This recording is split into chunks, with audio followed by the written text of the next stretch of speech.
إن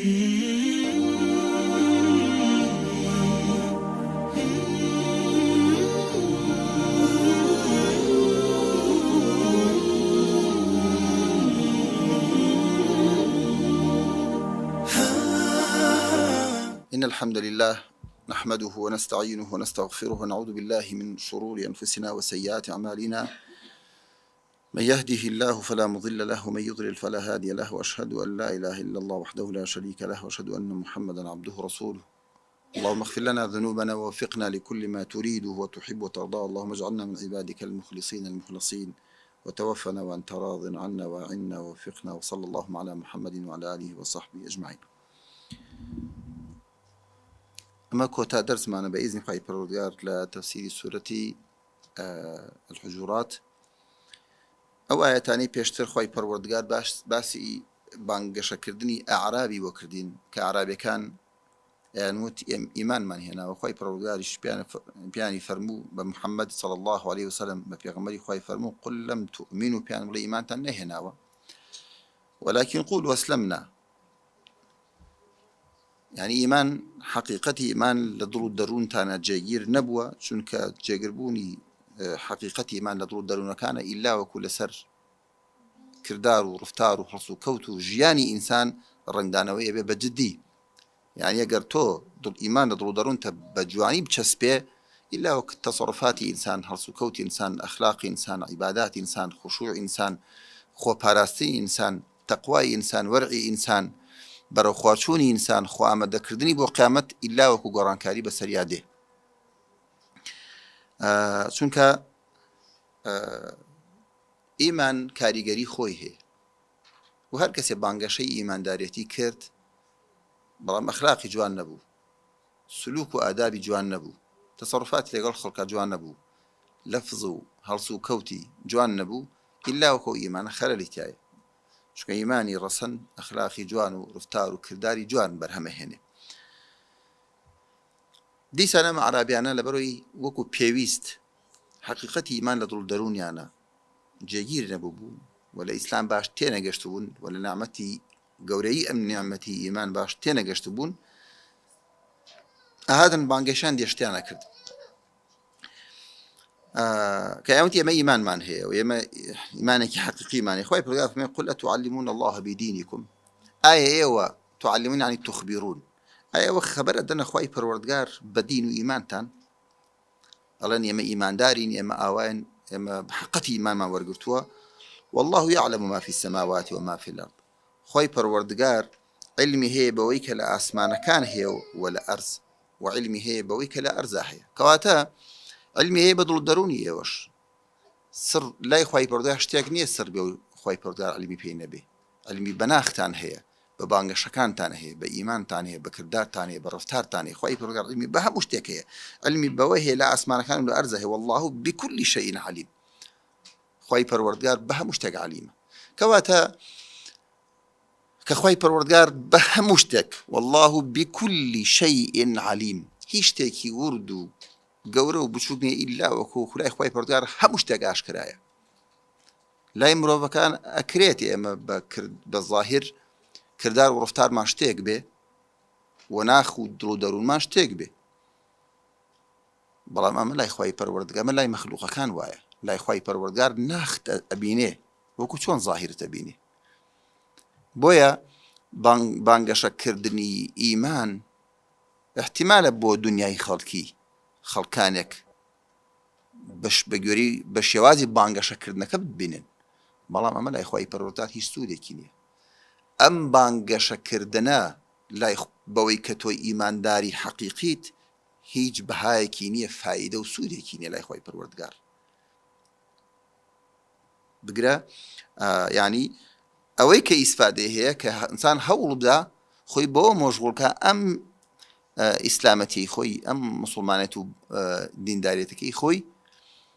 لە دڵ و دەروونیا بچەسپێنێ بەو شێوەی کە خۆی پەروەردگار ئەیەوێ، کە لە دڵ و دەروونە ئیمان چەسپا، حەقیقەتەکەی لە دڵ و دەروونە چەسپا، تێکەڵی ڕوح و ناخ و دڵت بوو، ئەو کاتە بە تەکید شوێنەوارەکانی دەرەکەوێ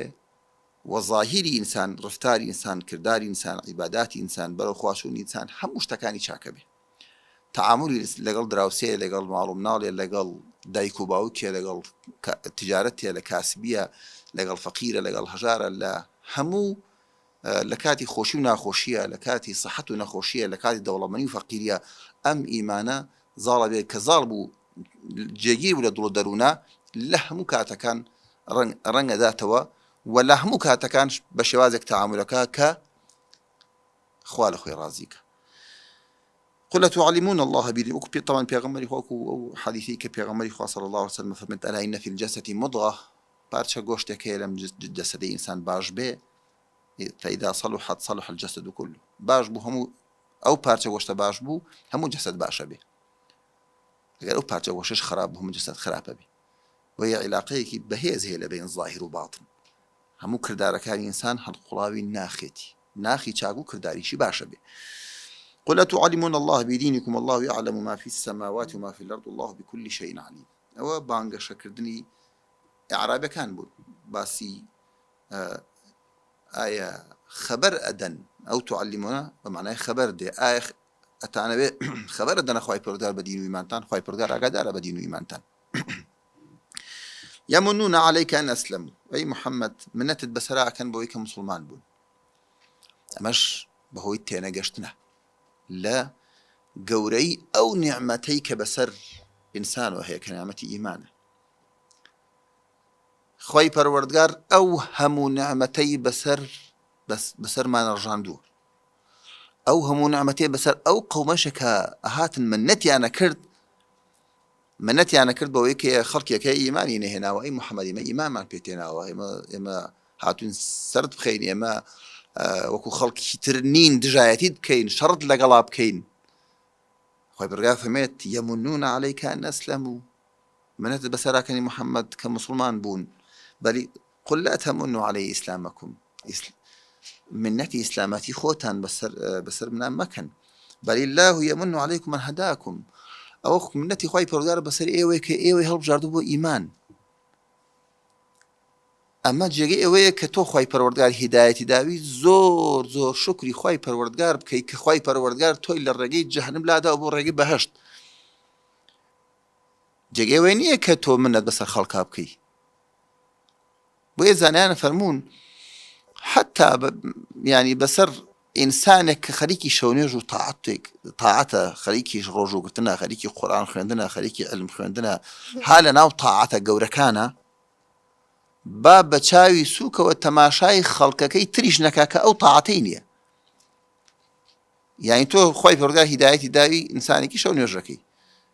نایبێ بە چاوێکی کەم تەماشای مسڵمانێک بکەی کە شەو نوێژ ناکە. خۆی پەروەردگار هیدایەتی داوی کە تۆ قورئانت لەبەرە نایبێ بە چاوێکی کەمە تەماشا ئەو کەسانە بکەی کە نین لە ڕیزی قورئانە بەرکرد. هەموو تاعەتێکی تر بەڵام چییە تۆ شکری خوا بکە لەسەر ئەم نیعمەتە، شکری خی پەروەردگار بکە لەسەر ئەم نیعمەتە. ئیبن قەیم قسەیەکی زۆر جوانەکە فەرمێ جار وا هەیە شەخسێک تاوانێکی هەیە مسلمانێک کە صاحبی ئەو تاوانە نییە خۆی جار وایە دێ لە ناخیا معجبە بە خۆی سووک و کەم تەماشای ئەوەکە گەورە و بەرز تەماشای خۆیەکە. ئەفەرمێ جار وایە ئەو عەبدەی کە تۆ تەماشایەکەی لای خۆی گەورە لە تۆ بەڕێزترە لە چ ڕوویەکە؟ لە ڕوویەکەوە ئەم عەبدە بەهۆی ئەو تاوانەی و ئەو مسڵمانە بەهۆی ئەو تاوانەیەوە زۆر خۆی بە کەم ئەزانێ، زۆر خۆی بە هیچ ئەزانێ، زۆر خۆی بە کەم تەرخەم و بە تاوانبار و بە زەعیف و بە فەقیر و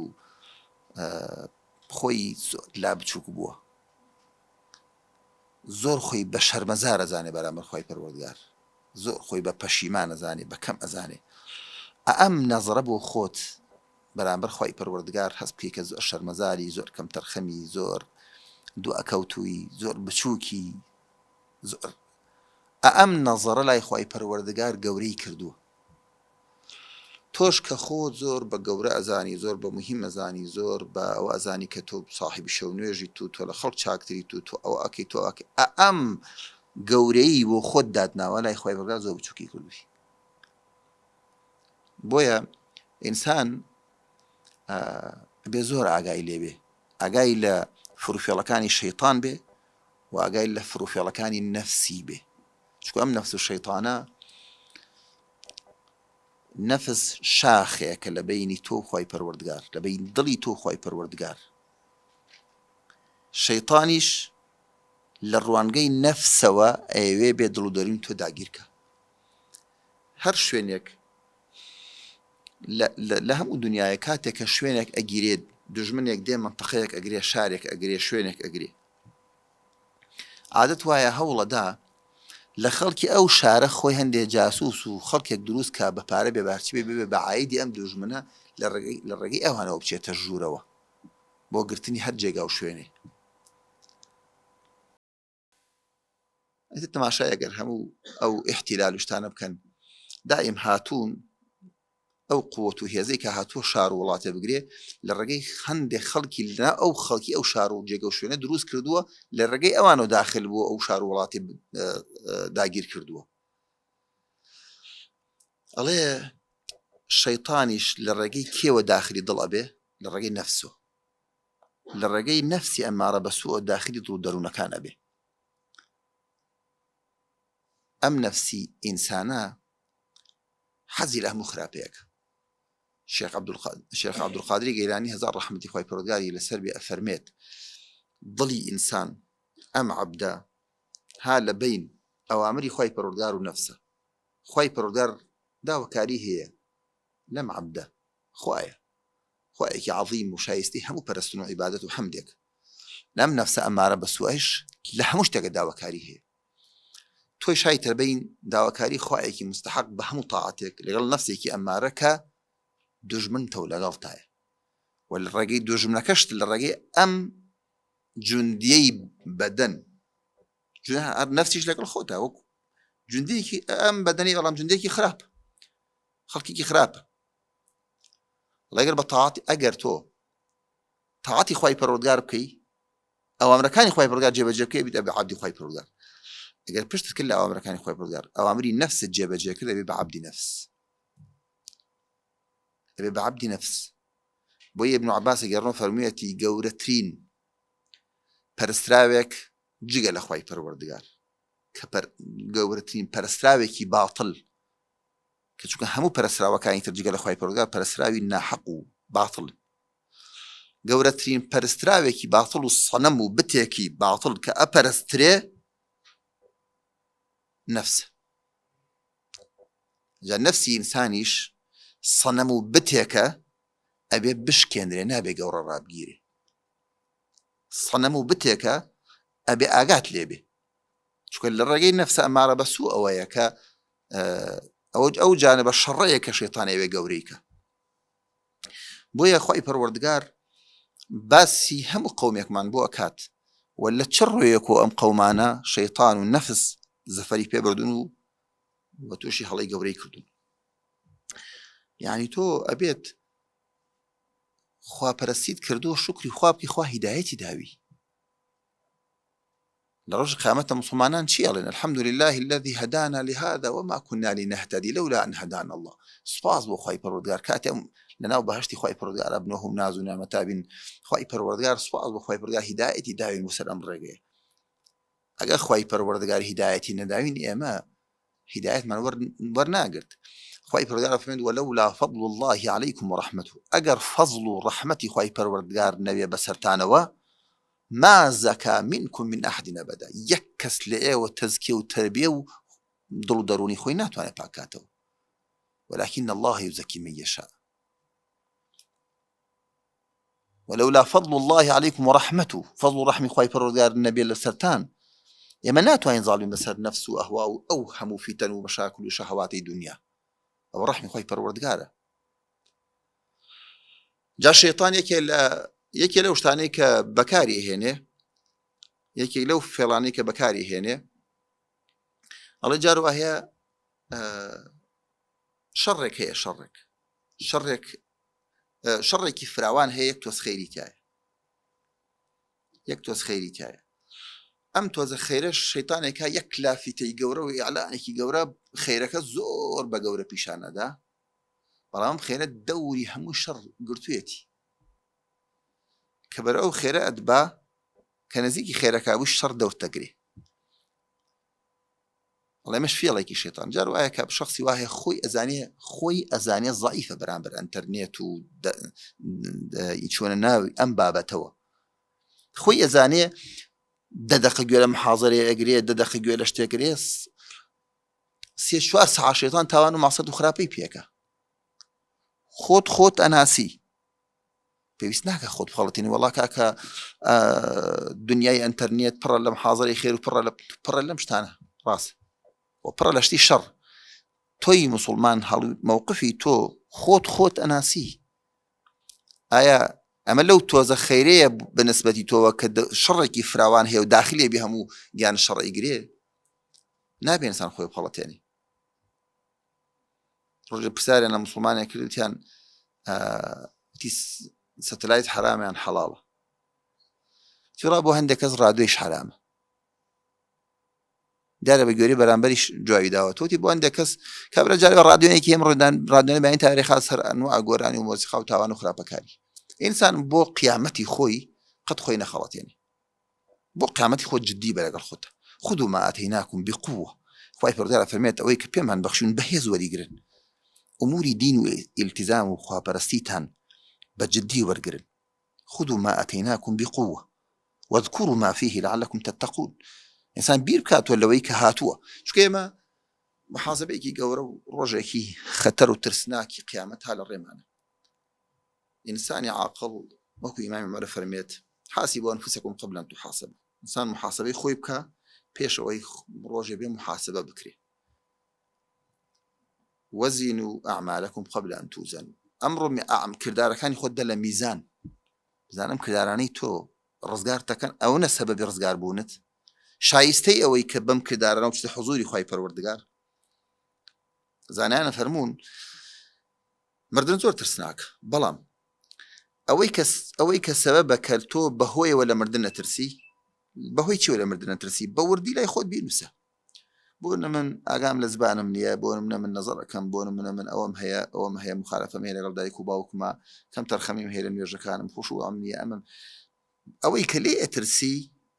بەهۆیەوە بمری ئەمانە گشتی لای خۆت دیاریکە خۆت ڕزگار کرد لەمانە بەمانەوە مەچۆ قیامەت بەم کردارانت مەچۆ قیامەت ئەوەی بەهۆیەوە لە مردن ئەترسی خۆتی لێ ڕزگارکە هەر کاتێ بمری مردن زەرەرت پێ ناگەینی بە ئیزنی خوای پەروەردگار سانە زۆر بپاڕێت و خوای پەروەردگار تەزکیە و دڵ و دەرونی پاک هاتەوە چونکە دڵ و دەرون و تەزکیە و ناخمان پاک نەبێ بەخوا زۆر لە کردارەکانی ترمان نەفس ئەیکاتە بەشی خۆی حتا لە کردارە ساڵحەکان ئەگەر تۆ بینی خۆت و خوای پەروەردگار چاک نەکەی و دڵ و دەرونت زۆر دەپارێت لە خوای پەروەردگار پاشان وەکو ئەسبابی دنیا ئەسبابی خۆ دڵ و دەرون پاکردنەوە نەگریتە بەر و جددی نەبی لە تەزکیەی نەفسە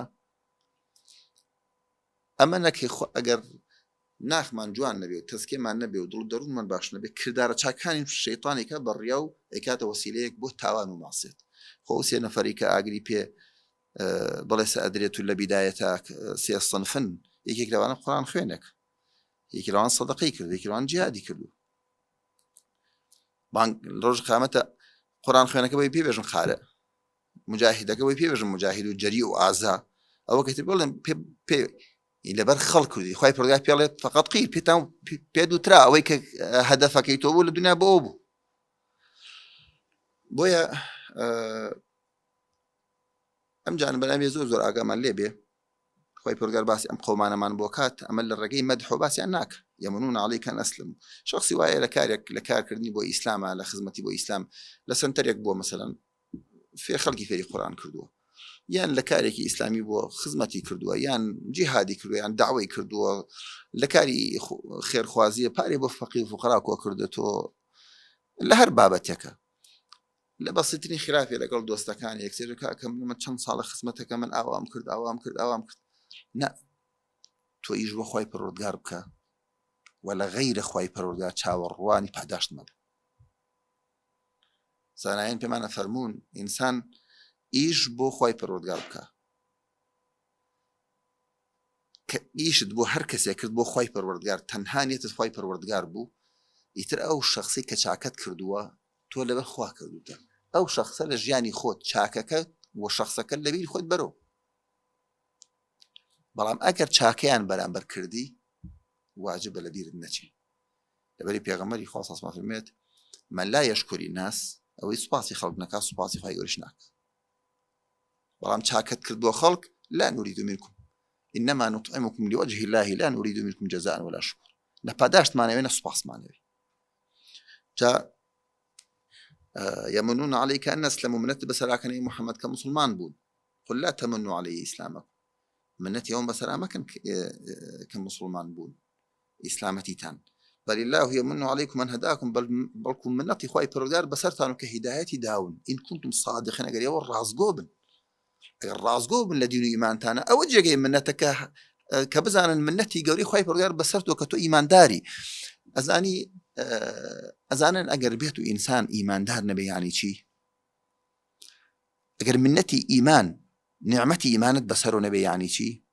هەر کاتە لە دنیا دەرەچی هەتایە لە ئاگری جەهەنەمی. یعنی ئینسان زۆر بترسێ لەوەی کە ئێمە زەمانمان پێ نەدراوە لەسەر دین و ئیمان ئەمرین کە زەمانمان پێ نەدراوە لەسەر دین و ئیمان ئەمرین یعنی چی؟ يعني خوا پەنامان بدە احتیمالێک هەیە یا ڕەبی خۆی پەروەردگارمان پارێزێ بەڕەحم و لوتف و کەڕەم و بەزەی خۆی احتیمالێک هەیە تۆ لە دنیا دەرەچی بە دین و دەرنەچی. ئەگەر بە دین و دەرنەچی زانیت یعنی چی مصیبەتەکە یعنی چی؟ یعنی تۆ هەتایە بەبێ کۆتایی لە ئاگری جەهەنەمی لە عەذابێکی کە پێغەمبەری خوا سەڵ بۆمان باسەکات لەو ئەنە قەترەة من الزەقوم یەک قەترەی زەقوم کەوێتە دنیا یەک قەترە کە خواردنی بەردەوامی ئەهلی جەهەنەمە یەک قەترەی زەقوم کەوێتە ئەم دنیا لأفسدت على أهل الدنيا معايشها معيشة أهم أهل الدنيا كذا فكيف يك كم خواردني بردوامي به بو يعني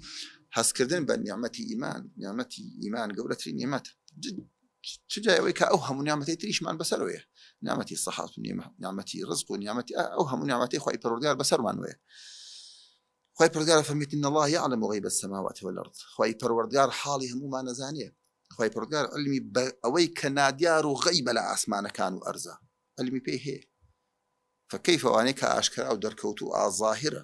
غەیب نییە والله بصير بما تعملون خوای پەروەردگار بەسیرە ئەتان بینێ چیەکەن.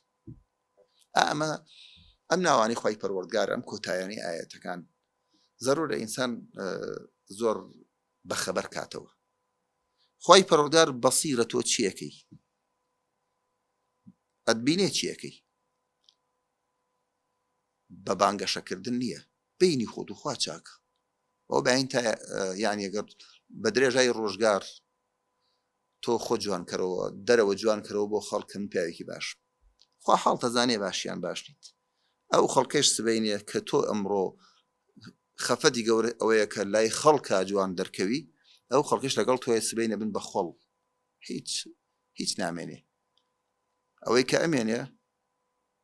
کردارە چاکان تا پێوە بچیتە حضوری خوای پەروەردگار بەڵام بە خاڵسی عملێکی خاڵسانە و صادقانە ئەنا چی بداوە لە خەڵک هەموو ئەو خەڵک سبێنێ ئەبێ بەگڵ ئەبێ بە خۆڵ. إن الله يعلم غيب السماوات والأرض خوای پەروەردگار غەیبی ئاسمانەکان و ئەرز دەزانێ. چجای حاڵی ئێمە کە ئێمە بانگەشەی ئیماندارێتیەکەی یان منەتەکەی یا من پیاوێکی چاکە من ئیماندارم من خوای پەروەردگار حاڵ تەزانی کرد ئەتبینێ خوای پەروەردگار. ئەم تەفسیری ئەم سوورەتەمان تەواو بوو ئەم ئاەتانە کافین و ئەم سوورەتە کافیە بۆ ئەوەی کە ئینسان فێری ئەدەبێ لەگەڵ خوای پەروەردگارە فێری ئەدەبێ لەگەڵ پێغەمبەری خوایە صلی الله علیه وسلم فێری خۆپاراستن بێ لە گومانی خراپ فێری خۆپاراستن بێ خۆگرتنەوە لە غەیبەت ئەو زبانە بە هەر حرەکەتی پێەکەی ئەی جوڵێنی لە خلالی چەند لەحەزاتێکە خۆت دەکەیتە ساحیبی سەدان کەبیرە شخصی وایە لە مەجلیسێکە ورد بەرەوە لە مەجلیسێکی یەک سەعاتیە